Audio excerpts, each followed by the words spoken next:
there a way that information was passed from Noah to Abraham? I want us to now do some mathematics here again that will be able to show us that. Remember, we have seen that between the flood and Abraham, we have 292 years. 92 years. Sindio? So Noah lived after the flood. After the flood, 350 years. After the flood. Yes. So all the days of Noah were 950 years and he died. So now Noah lives 950 years. But that's not our point. Yes. Our point is, how long did Noah live after the flood? 350 years. 350 years. Sawa sawa? Yes. Abraham is being born 292 years after the flood. So tukitaka kujua how many years they interacted, we can actually be able to subtract 350 from 292. From 292. Ni kama watu walionana. So 350 years. 350 years. Minus 292. Minus 292. Walionana 58 years. 58 years. Before he died, before Noah died. Before Noah died, he interacted with actually Abraham for 58 years.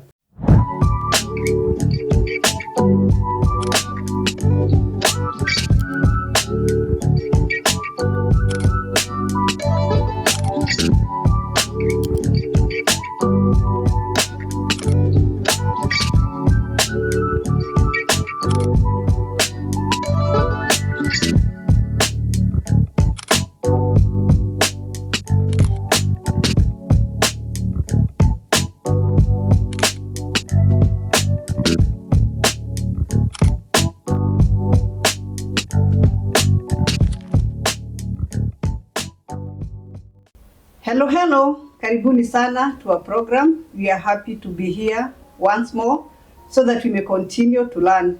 Today we have another topic that we are going to tackle, and we are on the series of Bible chronology. Hello. Hi, Lucy. How are you? I'm well. Karibu sana. Asante. I really appreciate that we are together today so that you may help us to understand today's topic. Sure. Tumekuwa na msururu wa series ambayo tumekuwa tukiendelea nayo. And I remember the other episode that our sister did, alitusaidia kuelewa the genealogy of Adam mpaka kwa the flood of Noah. What do you want us to learn today? Well, that's a very good question. And by the way, that's why we are here today. We want to throw light into the understanding of now the genealogy between the flood of Noah all the way to Abraham. Because Abraham is a character of interest, a very important character in what we are just about to look at. Yes. It is important I mention here the structure of the Bible. Yes. Basically, why we are in this series is to understand the structure of the Bible, how the Bible is structured, so that now when you are reading, you are able to flow with the thought of the theme of the Bible. Allow me to use theme, the theme of the Bible. You need to understand the entire theme of the Bible so that wherever you are reading, you are able to connect with, the overall theme. Okay. And that is why we are here. Just to basically, understand this. And by so doing, whenever you are reading the Bible, it will be very clear. You'll actually be able to see the Bible in a panoramic kind of view. Okay? Yes. So you'll have zoomed out to be able to see the events, and you'll now be able to appreciate the events as they appear. Okay. Allow me to mention here, even as we start, the Bible, and especially in the book of Genesis, is structured in such a way that we are given some literal history and a genealogy. A literal history and a genealogy. And now, why is that so? There are people out there who have argued that some of the events that are captured in the Bible are actually not real. You have heard of such kind of people. They argue that, and basically why they are doing that is because they don't have an understanding of the structure of the Bible. Yes. And that's why we are here just to help us to be able to understand that. Now, in our earlier episode, the first episode, I think, the second episode in the same Bible chronology, one of us was able to show us the genealogy from Adam to the flood of Noah. And we were able to see, by the way, when you see somebody trying to give you a history and they have even specific years when such events happened, those are real events. Those are real events. Yes. But when events are not real, then you'll find somebody does not necessarily have, you know, they are not, he's not interested in the years that this is happening. Okay? Yes. But when an event is actual, it is real, then you will find somebody will even mention the year that something is happening. Yeah, even the months, the days. Yeah, sometimes they even go to the delays of the month and the dates. Yes. And you'll actually be able to appreciate, because there are people who have argued, oh, sasa, ni nani alikuwa wakati huo kujua how the events were occurring. But these are the questions that so many people have. Exactly. And we are here to help just people to understand that. So today, we want to understand the genealogy now from the flood of Noah all the way to Abram. Okay. And why Abram? Because Abraham is a person of interest. Yes. But it's important that we understand where we are coming from to come to Abram. Yes. Sidio? Yeah. So now I want us to go to the Bible and be able to appreciate this. Now I want us to, maybe let's just briefly go back to chapter number, let's go back to chapter number 5. The end of chapter number 5. The end of chapter number 5. Verse number 32. Yes. This is New King James Version. Yes. And Noah was 500 years old, and Noah begot Shem, Ham, and Japheth. Wow, look at that. So we are already introduced to the sons of Noah. Japheth, Ham, and Shem. Yes. Those are the sons of Noah. Right? Now, let's now roll all the way to now chapter number 11. Chapter number 11, I want us to start from verse number 10. Verse number 10. Yes. This is the genealogy of Shem. This is the genealogy of Shem. Shem. Now remember, allow me just to write this so that even our viewers could can be able to follow up on what we are doing. We are dealing with the genealogy from, we are doing from Noah's flood, Noah to Abram. Remember, it's Abram. Okay? Hapa bado hajakuwa Abraham. Bado hajakuwa Abraham. So we want to connect Noah to Abram, or how the Bible connects the two. All right. Now, there is something that's very important that has come out from what we have just read from chapter number 5. Yes. We have been introduced to the 3 sons. Of Noah. The 3 sons of Noah. 3 sons. Yes. So we have Shem, we have Japheth, and Ham. And we have Ham. This is very important, and you'll actually be able to appreciate even as we read on. So we have the 3 sons, and there's something that you mentioned even as we are starting. In the Bible, there are so many characters that will be mentioned. Yes. But you realize that the Bible will move with one. The rest are left out. The rest are, there's not much that we are told about them. Yes. It's not that they are not, they are not there in the Bible, but the theme of the Bible is about now the person whom the Bible follows up with. Yes. Okay. Yeah. So we have the 3 sons of Noah, Shem, Japheth, and Ham. Now, when we go now to chapter number 11 of Genesis, now you will now be able to see that now the writer now decides to go with one of them, one of the sons, who is actually Shem.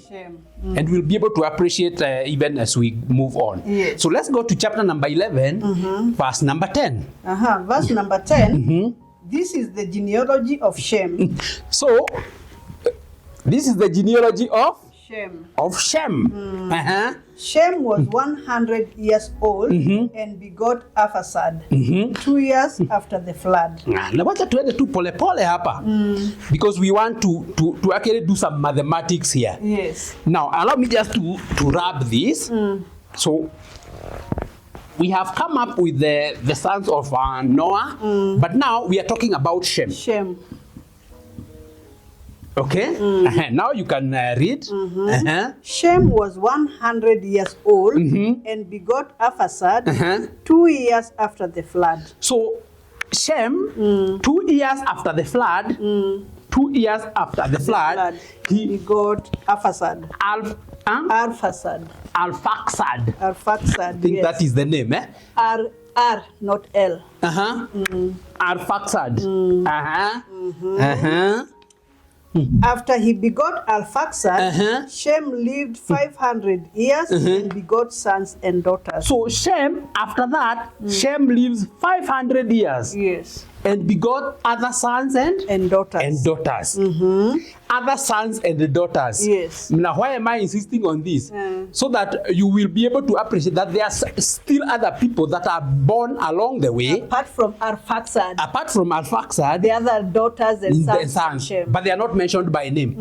All right? Yes. And allow me to inject something here. It's just like today, when we talk about maybe President Ruto, by the way, very few of us know his other siblings.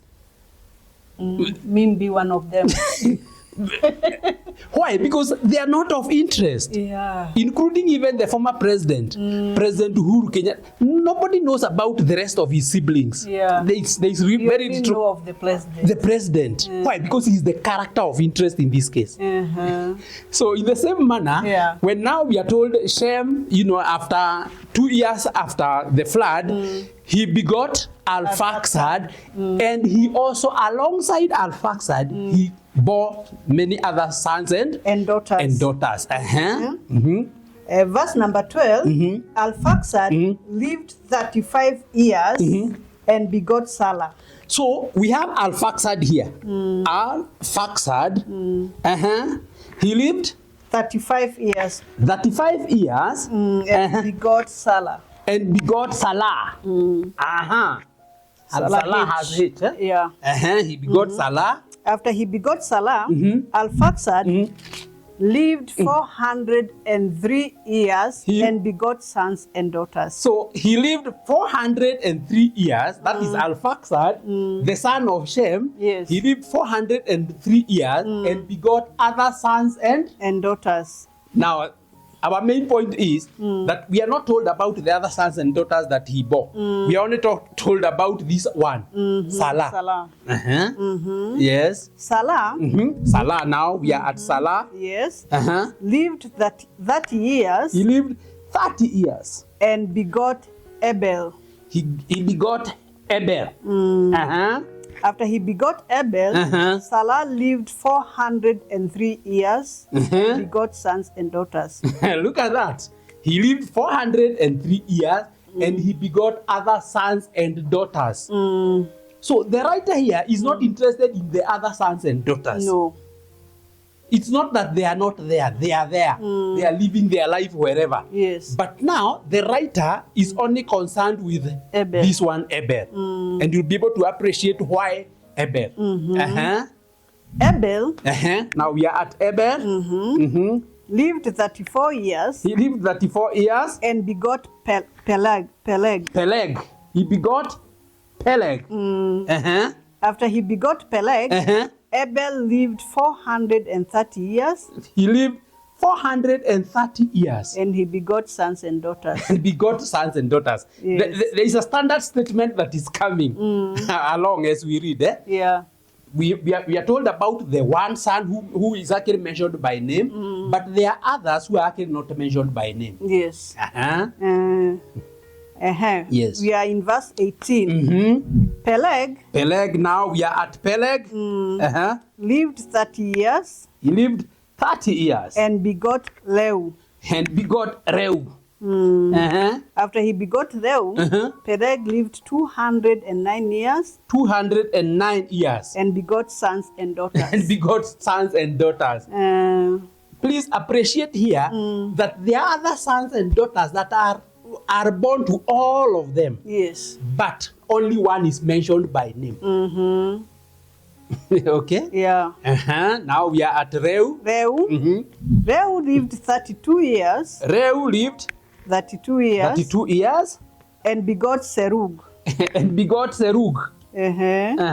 After he begot Serug, Reu lived 207 years 207 years. and begot sons and daughters. And begot sons and daughters. So, that is a standard statement, especially that is going by the sons who are born to all of them. Okay? Yeah. There is one who is mentioned, but the rest, though they are there, they are not mentioned by name.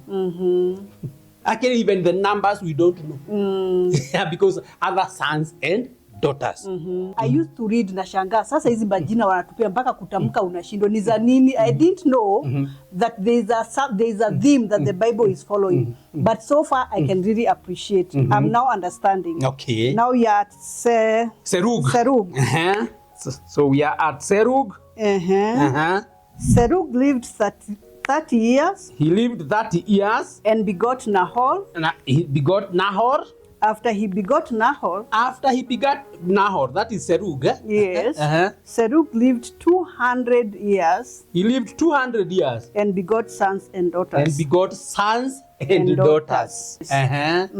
Yes. Now we are at Nahor. Now we are at Nahor now. Yes. Nahor lived 29 years. Nahor lived 29 years. And begot Terah. And begot Terah. After he begot Terah, Nahor lived 119 years. 119 years. And begot sons and daughters. And begot sons and daughters. And daughters. So far, we have come to, I'm sure many people know Terah. Yes. But let's read on so that the Bible tells us exactly who this Terah is. Now Terah lived 70 years. Terah now lived 70 years. And begot Abram. And begot Abram. Nahor and Haran. So there are three sons of Terah that are mentioned now by name. Okay? Yes. The rest we were only being told, and they begot other sons and daughters. And they begot other sons and daughters. But when it comes to Terah, we have been told about... We are told about Abram, Abraham, Nahor and Haran. Nahor and Haran. And Haran. So we have a Nahor here who also appears somewhere else here, who is actually the father of Terah. Yes. Okay? So those are two different different Nahors. And it's important we understand that from the onset. It is not a mistake. It's not a mistake. Yes. Now, one thing that you may also appreciate here, when we moved from Noah, Noah, we are told about his three sons. But there's something that is also happening here. We are also told about three sons here. Of Terah. And these ones are mentioned by name. Yeah, kama tu wa Noah. Yeah, kama tu wa Noah, they were mentioned by name. Names. Again, the sons of Terah are also mentioned by name. Now, just like in the history of Noah, when we were mentioned about the three names or the three sons of Noah, we only moved down with one, actually Shem, to be precise. Wengine, there is very little that we are told about them. Of course, there is some little history about them, but not really much. Yeah. Just to show you that actually they continued with life, thereafter. So now, do you see now we have Abraham here? Yes. And remember, we are looking at the genealogy from Noah to Abraham. Yes. So, and you can now be able to trace all the other, the lineage of Abraham. Yes. Wako hapo. And they have names, specific names. Names, yes. Now, one would ask, kwa nini wanakuwa mentioned by name? Yeah, that is a genuine question. Yeah, I mean, and kwa nini ni hao tu wana mentioniwa majina and we are reading they got other daughters and sons and they are not being mentioned by their names. Exactly. Ama walikuwa wengi sana hawangekuwa mentioned. Hapana. That is not actually necessarily the case. The reason is so that you can now be able to know that hawa watu ni watu who existed. Yes. They had relatives out there and those relatives are there by name. You can trace them. You can trace them. Ndio hawa watu wanasema ati, Biblia siji kuna mahali haina, these are people and they are mentioned by name and even the number of years. Yes. By the way, when I look at this, I realize kumbe vile most people are marrying at 30 or thereabout. Labda ilitoka. Yeah, it's just an observation anyway. Yeah. It's an observation. Kwa sababu naona ni from around 30 to 35 years. That range. Yeah, that range. Yeah, so maybe in future we'll seek further clarification on this. Yeah. But basically that is it. Now, we want to understand. Now, then how many years are between Noah? The number of years now. Because that has to do with genealogy. You cannot talk about genealogy without putting years into it. Yes. Yeah? We must put years to that so that you can now be able to say between this and this period, this is now when all this is happening. Now, for us to be able to get the number of years, now, between now Noah. Yes. Remember, why Noah? Because we are told that Shem begot Arphaxad 2 years after the flood. When we were looking at the genealogy between now Adam and Noah, we saw that the years were actually 1556. Right? Yes. Those are the years between Adam all the way to Noah. Okay? Yes. Now, there's something that I want us now to connect with that. Maybe just from our Bible reading. Let's go to Genesis chapter number 7. To chapter number 7, kidogo. Verse number 11 to 12. Yes. Genesis chapter 7, verse 11. In the 600th year of Noah's life. In the 600th year of Noah's life, in the second month, the 17th day of the month, on that day, all the fountains of the great deep were broken up, and the windows of heaven were opened, and the rain was on the earth 40 days and 40 nights. Now hold it there. Now we see now there's something that we have been told here. Yes. In the 600th year of Noah's life. Yes. Meaning it is after 100 years. Remember this number of years. 100. 100, sorry, not 1,000. Sorry. Yes. Sorry, this is 100. Now remember that what brought us to 1556 is when Noah was 500 years and he bore his 3 sons. Okay? Yes. But now we are told, now when he's 600 years, that is when the floods come. Yes. So if we are starting from the floods, right? We are starting now our genealogy from the floods. Yes. We must add the 100 years here. Yes. True? Yes. So that now we have 56. 56, yes. Okay? So when now any other year that we are actually going to look at will now be an addition to this one here. So from what now we have been able to read from that text, we now understand that there is a 100 years between the time now Noah gives birth to his sons and the time the floods come. Yes. Okay? Which we now appreciate is 100 years because we are told it is 600, the 600th year of Noah's life. Yes. That's when the floods are coming. Okay? Yes. And by the way, allow me to say this. Yes. You see, we have been actually been told even the month, including the month and the day. The day, yes. So if somebody now is there saying that these are not actuals, I think something is the matter. Because we cannot be given those specifics if it was actually, not there. Yes. So now we come up with 656 years. But there's something I want us to now look at. The number of years now, because 2 years after the floods, 2 years after this now, that is when now Shem bears his son, Arphaxad. Okay? So I want us now to look at now the number of years all the way to Abram. Because why Abram? Because Abraham is our person of interest. Yes. That's why our genealogy is from Noah, Noah to Abram. Why Abram? Because Abraham is a person of interest. Okay? Yes. Abraham is a very, very key person in what we are actually studying here.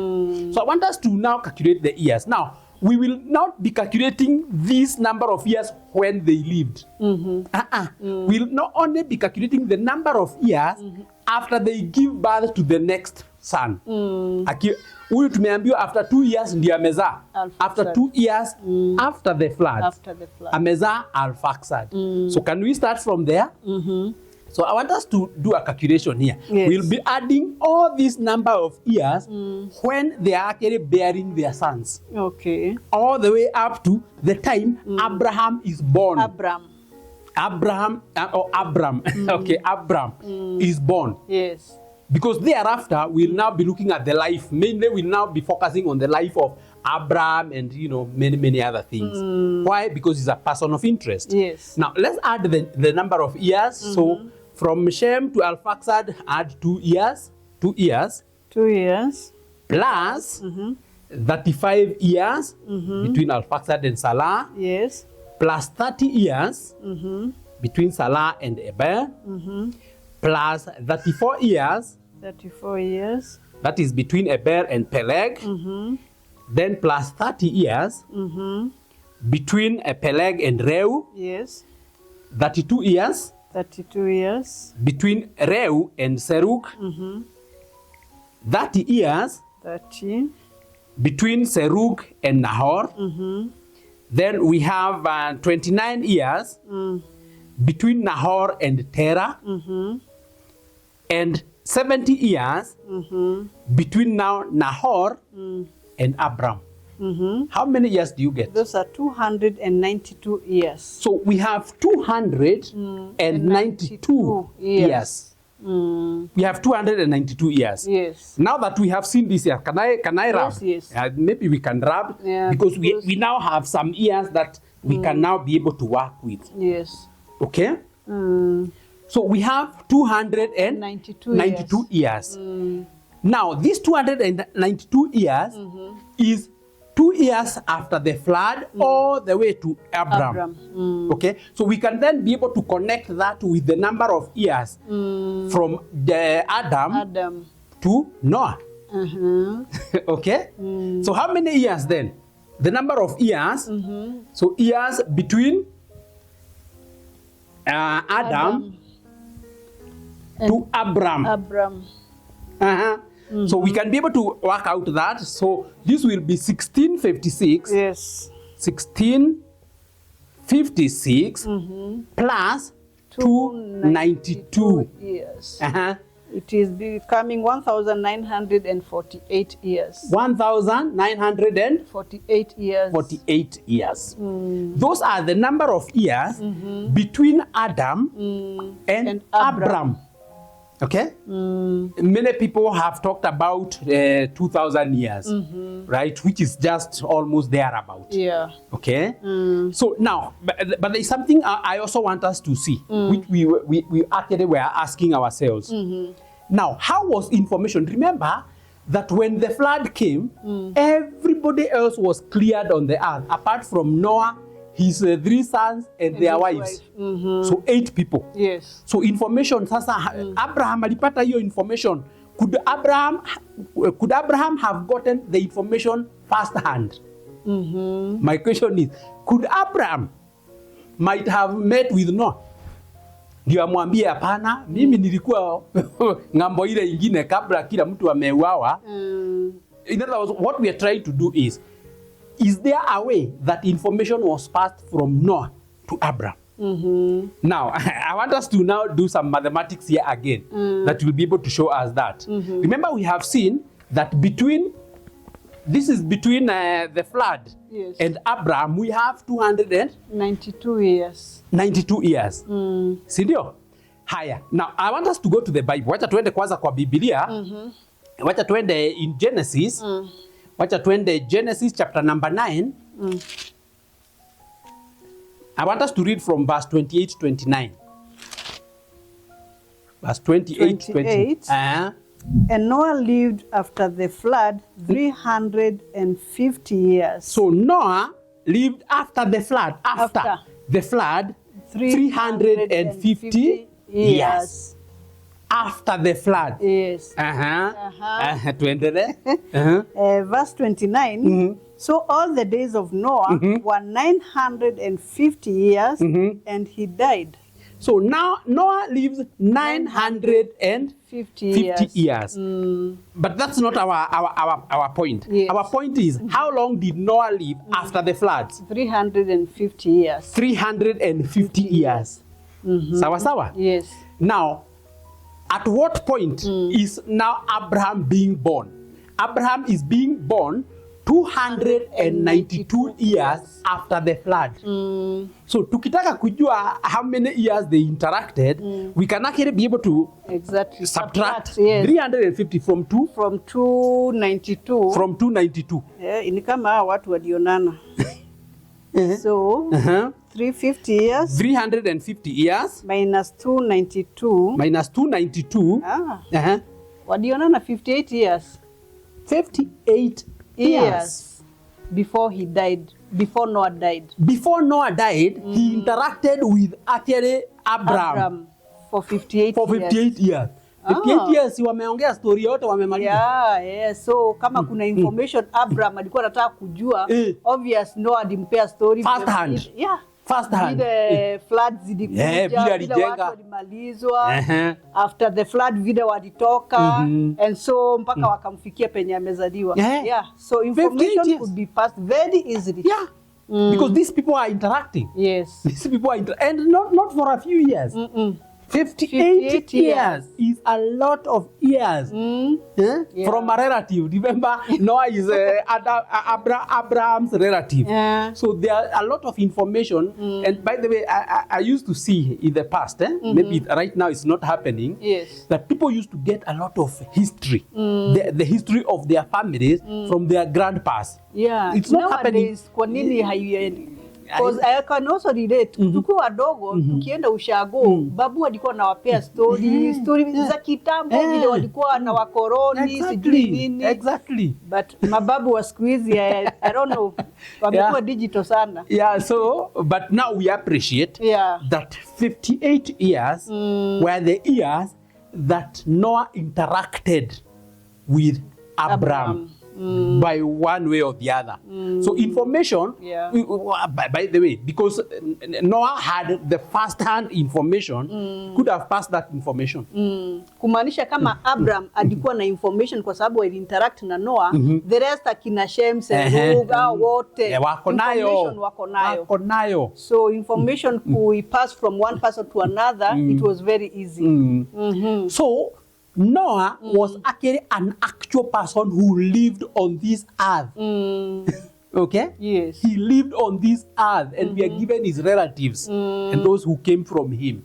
So these are not stories that are given in the Bible. They are real, actual stories that were actually, of things that actually happened. So if Noah actually was telling Abraham that he built an ark, then people would believe he's the one talking about it. And at that time, there is nobody else on the earth, on the face of the earth, apart from him and his sons, and now the ones that now are bearing sons and daughters and so forth. So basically, that is it. Wow. The person of interest that we wanted to get to is Abraham. And now we are able to see Abram. And from there, we will now be able to maybe see the life of Abram and what happened and so forth. That was what we intended to maybe to bring to clarity light. today. Wow, that is very good and very exciting. And at least I know watu wengi wamesoma nikisoma and nimeweza kuelewa what you have taught us from the genealogy of Noah to Abraham. Tumeona wakati Noah alipata watoto, it is only one child that is taken, Shem.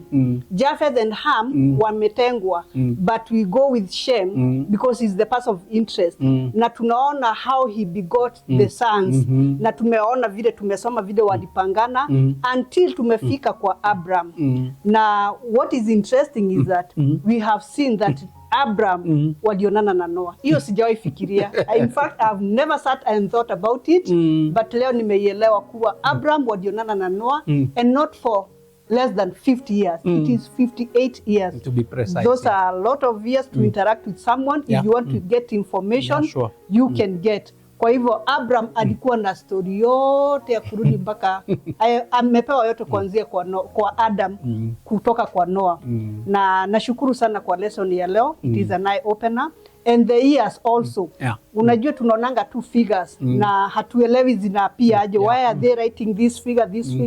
But after calculating tumeona kweli kutoka kwa Adam kufika kwa Abraham tumeona ni 1948 years.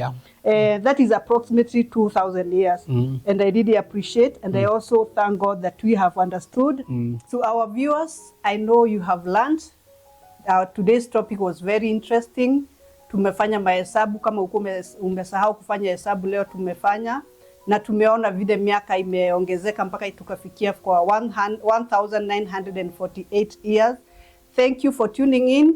That is why we are always here to learn together, because as Bible expositors tumeamua tunataka watu wajue Biblia.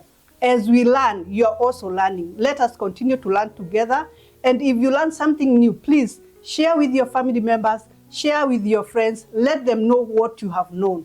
Because hii ndio imefanya watu wengi wameporwa katika dini kwa sababu hawaelewi Biblia.